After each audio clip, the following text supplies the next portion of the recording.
بسم اللہ الرحمن الرحیم۔ السلام علیکم دوستو، آج جو میں آپ کے ساتھ شیئر کرنے جا رہی ہوں وہ ہے نبوت سے پہلے کی زندگی کے 40 سال۔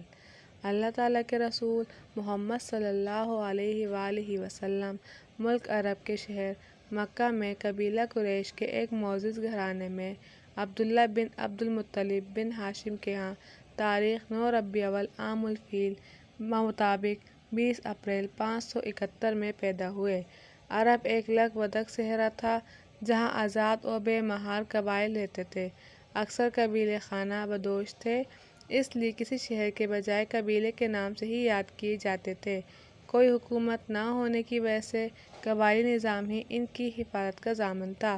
ایک دوسرے کو لوٹنا اور ان کی عورتوں اور بچوں کو یرغمال بنا لینا ان کا مشغلہ تھا۔ وہ اپنے آپ کو دین ابراہیم پر سمجھتے تھے اور خانہ کعبہ کا حج کرتے تھے۔ بعض نے مثلاً یمن والوں نے اور سرحد شام پر غازنیوں نے عیسائی مذہب بھی قبول کر لیا تھا۔ مدینہ اور خیبر میں یہودی آباد تھے جو سرمایہ دار اور طاقتور تھے۔ ان کے بڑے قبائل قریظہ مدینہ میں رہتے تھے۔ خیبر صرف یہودیوں سے آباد تھا۔ قبیلہ قریش مکہ میں مقیم ہو گیا تھا اور کعبہ ہونے کے احترام سے دیکھا جاتا تھا۔ تجارت نے انہیں فارغ البال کر دیا تھا اور ان میں حکمرانی کی خصوصیات بھی پیدا ہو چکی تھیں۔ چنانچہ اسلام کے بعد سقوط بغداد تک تقریباً 600 سال کا عرصہ وہی حکمران رہے۔ عرب میں کوئی سن رائز نہ تھا، وہ اپنا حساب چاند کے مہینوں اور تاریخوں سے رکھتے تھے۔ رسول اللہ صلی اللہ علیہ وآلہ وسلم کی پیدائش کے سال ایک شخص ارہبہ نے کعبے کو گرانے کی غرض سے مکہ پر حملہ کیا اور فوج کے ہمراہ ایک ہاتھی بھی لایا، اس لیے اس سال کو عام الفیل بھی یعنی ہاتھی کا سال کہنے لگے۔ رب کعبہ نے اپنے گھر کو بچانے کے لیے پرندوں کے غول بھیج دیے جو لشکر پر سنگریزیں پھینکتے تھے۔ ہاتھی اور لشکر اس آفت سے بھاگ کھڑے ہوئے اور صحرا میں راہ بھول کر اور تربتر ہو کر ہلاک ہو گئے۔ رسول خدا صلی اللہ علیہ وآلہ وسلم کے دادا عبد المطلب اور پردادا ہاشم سردار مکہ تھے۔ عبداللہ 17 برس کے تھے جب ان کا نکاح قبیلہ زہرہ کی ایک صاحبزادی آمنہ سے ہوا۔ تھوڑے دنوں کے بعد عبداللہ تجارت کے لیے شام کو گئے اور واپسی پر مدینہ میں فوت ہو گئے۔ عبداللہ نے ترکیہ میں چند اونٹ، بکریاں اور ایک لونڈی برکت نامی چھوڑے۔ چند دن آپ نے اپنی والدہ کا دودھ پیا اور چند دن آپ نے چچا ابو لہب کی لونڈی کا۔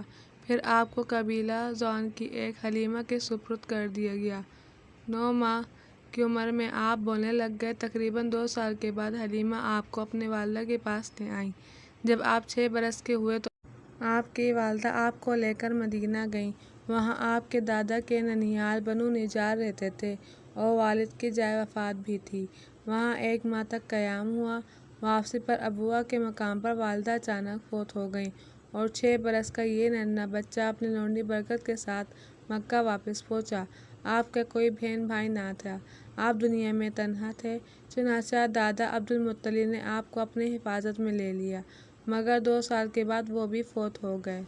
اور مرنے سے پہلے آپ کو اپنے بیٹے ابو طالب کے سپرد کر گئے۔ ابو طالب اور عبداللہ ایک ماں کے بیٹے تھے۔ ابو طالب نے اپنے فرض کو مرتے دم تک بخوبی نبھایا۔ جہاں جاتے آپ کو ساتھ لے جاتے اور رات کو اپنے پاس سلاتے۔ اعلان نبوت کے بعد اگرچہ انہوں نے مسلمان ہونے سے انکار کیا مگر آپ کی پشت پناہ بنے رہے اور آپ کے ساتھ ہر قسم کی تکلیفیں اٹھاتے رہے۔ عبد المطلب کی وفات پر بنی ہاشم کے اقتدار کو نقصان پہنچا۔ بنو امید سردار مکہ بنے۔ البتہ سقایا یعنی حاجیوں کو پانی پلانے کا منصب بنی ہاشم کے ہاں رہا۔ 10 سال کی عمر میں آپ نے چند قریات کے اوس لوگوں کی بکریاں بھی چرائیں۔ 12 سال کی عمر میں آپ نے چچا ابو طالب کے ہمراہ پہلی بار شام کا سفر کیا۔ آپ 15 سال کے تھے جب قریش اور قیس کے درمیان لڑائی چھڑ گئی۔ آپ اس لڑائی میں چچاؤں کو تیر تیار کر کے دیتے تھے۔ چونکہ یہ لڑائی ایام حج میں حدود حرم میں ہوئی اس لیے اس حرب فجار یعنی قانون توڑنے والوں کی لڑائی کہتے ہیں۔ تجارت کے سلسلے میں آپ نے اول عمر سے ہی سفر کرنا شروع کر دیے اور شام، یمن، بحرین وغیرہ کی طرف جاتے رہے۔ ان سفروں نے آپ کے مشاہدہ اور علم کو خوب ترقی دی اور تجارتی معاملات میں آپ کی راز بازی اور دیانتداری نے آپ کو امین کا لقب دلوایا۔ اس شہرت کی وجہ سے مکہ کی ایک امیر کبیر عورت حضرت خدیجہ طاہرہ رضی اللہ تعالیٰ عنہا نے آپ کو تجارت کے لیے اپنا مال دیا اور آپ کے اعلیٰ اخلاق سے مزید متاثر ہوئیں۔ شام سے واپسی پر خدیجہ رضی اللہ تعالیٰ عنہا نے انہی دنوں اپنا دوسرا خاوند مر جانے کی وجہ سے آپ صلی اللہ علیہ وآلہ وسلم کو نکاح کا پیغام بھیج دیا، جو آپ نے قبول کر لیا۔ اس وقت آپ کی عمر 25 برس تھی۔ خدیجہ رضی اللہ تعالیٰ عنہا کی عمر 40 سال بیان کی جاتی ہے۔ آپ کے چچا ابو طالب اس شادی سے خوش تھے اور اس میں شامل ہوئے۔ خدیجہ کا مہر 20 اونٹ باندھا گیا۔ اس شادی سے آپ کی مالی حالت بہتر ہو گئی۔ حضرت خدیجہ سے آپ کا ایک بیٹا قاسم رضی اللہ تعالیٰ عنہ اور 4 بیٹیاں زینب، رقیہ، ام کلثوم اور فاطمہ رضی اللہ تعالیٰ عنہ پیدا ہوئیں۔ آپ کی وفات کے وقت صرف فاطمہ زندہ تھیں۔ آخری عمر میں آپ کا ایک بیٹا ابراہیم رضی اللہ تعالیٰ عنہ ایک دوسری بیوی ماریہ رضی اللہ تعالیٰ عنہ سے پیدا ہوا اور دونوں بیٹے بچپن میں ہی انتقال کر گئے۔ لڑکیاں زمانہ بلوغت میں فوت ہو گئیں۔